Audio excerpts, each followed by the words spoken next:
Selamat pagi dan salam sejahtera untuk kita semua. Salam Gloria untuk para pendengar renungan singkat pada pagi hari ini. Nama saya Nicholas Sevilan Naftaliu dari calon distrik Palembang akan membawakan renungan singkat pada pagi hari ini. Ada baiknya kita sebelum mendengar renungan singkat pada pagi hari ini, kita mendengarkan dan membuka hati untuk Injil yang akan kita renungkan pada hari ini. Inilah Injil Yesus Kristus menurut Markus.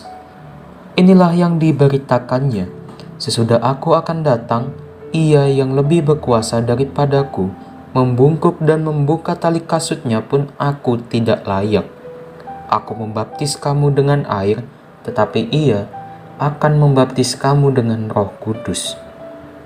Pada waktu itu, datanglah Yesus dari Nazaret di tanah Galilea, dan ia dibaptis di sungai Yordan oleh Yohanes.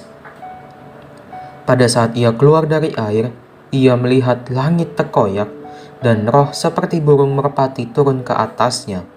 Lalu terdengarlah suara dari surga, "Engkaulah anakku yang kukasihi, kepadamulah aku berkenan." Demikianlah Injil Tuhan. Pada hari Minggu ini yang cerah, kita mendengarkan Injil dari Santo Markus pada hari raya pesta pembaptisan Tuhan kita Yesus Kristus. Dalam Injil hari Minggu ini kita mendengar bagaimana Yesus dibaptis, dilantik menjadi Mesias dan pembebas yang baru. Yesus dilantik dengan cara yang sangat sederhana, hanya dibaptis dengan air, sedangkan ia membaptis dengan Roh Kudus. Dengan merendahkan diri sama seperti manusia lain, Yesus dipermandikan oleh Yohanes. Tetapi dalam peristiwa yang sederhana dan penuh dengan kerendahan hati itu, Allah sendiri telah melantik Yesus untuk menjadi Mesias dan pembebas dengan mengatakan, "Engkaulah putraku yang terkasih, kepadamulah aku berkenan."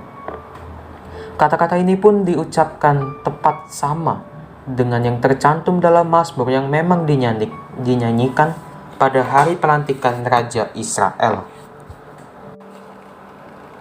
Yesus telah dilantik dan menjadi Mesias dan pembebas. Kita termasuk pada orang banyak yang turut menyaksikan pelantikan itu walaupun secara tidak langsung. Kita mengimaninya dan merenungkannya.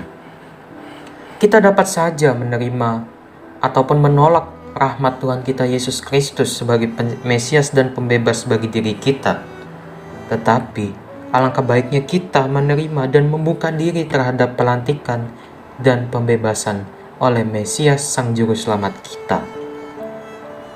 Ada suatu perumpamaan yang mengatakan seperti berikut. Konon, ada seorang pria yang dilahirkan dari sebuah dusun terpencil, anak seorang petani. Ia tumbuh menjadi dewasa di sebuah dusun kecil yang tak dikenal. Ia bekerja pada sebuah rumah tukang kayu hingga usia 30 tahun. Dan selama 3 tahun, ia berkeliling mengajar banyak orang di sekitar desa tersebut. Ia tidak pernah menulis buku, ia tidak pernah bekerja di kantor, ia tidak pernah memiliki sebuah rumah, ia tidak pernah berkeluarga, ia tidak pernah bersekolah, ia tidak pernah berpergian lebih dari 200 mil dari tempatnya tinggal. Seluruh hidupnya ia abadikan untuk sesama. Pengajaran dan perbuatannya sangat menyapa sesamanya, khususnya orang-orang kecil yang tergusur dan terlantar. Pada puncak pengabdiannya, pendapat umum atau masyarakat sekitar berbalik menentangnya. Sahabat-sahabatnya lari, yang seorang bahkan mengkhianati dia, yang lain menolaknya. Ketika ia dihukum sebagai seorang penjahat, serdadu-serdadu, dan menanggalkan pakaiannya, setelah kematiannya, ia dikuburkan di pekuburan orang lain. Tetapi setelah hampir 20 abad, Ia mempunyai pengikut paling banyak dari setiap orang yang pernah hidup di bumi ini. Apa yang bisa kita ambil dari perumpamaan di atas? Yap, benar. Perumpamaan di atas sama seperti cerita Yesus. Seluruh perjuangan Sang Mesias, seluruh perjuangan Sang Penyelamat dan Pembebas kita. Intisari dari seluruh perjuangan Mesias adalah mengabdi kepada Allah dan kepada manusia dengan bahasa Yesus sendiri, mewartakan dan memberi kesaksian tentang kerajaan Allah, di mana manusia dapat mengalami kesejahteraan lahir batin. Seluruh hidup Yesus diabadikan untuk mewartakan dan memberi kesaksian tentang kerajaan Allah. Secara konkret, Yesus mengatakan bahwa kerajaan Allah itu dapat dilihat dalam dirinya, dalam pewartaan serta tindakannya.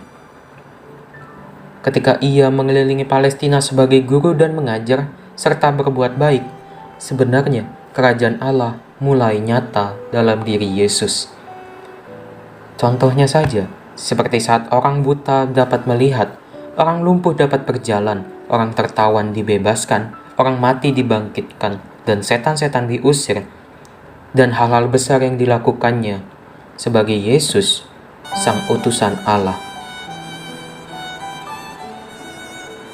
Segala warta dan tindakan Yesus itu sungguh suatu warta dan tindakan besar Allah yang menyelamatkan.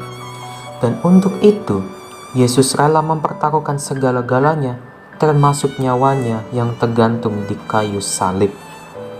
Kesengsaraan dan kematian Yesus harus dilihat sebagai suatu tindakan kesaksian yang paling tinggi dan paling final, paling akhir, untuk menunjukkan bahwa pewartaan tentang kerajaan Allah bukanlah hal soal main-main atau yang mengelabui orang lain, tetapi menyangkut keselamatan manusia serta kasih Allah.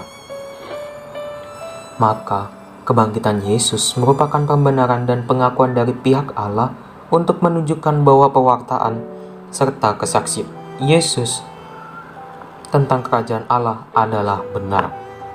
Ia sungguh putra Bapa yang terkasih, yang kepadanya Bapa berkenan.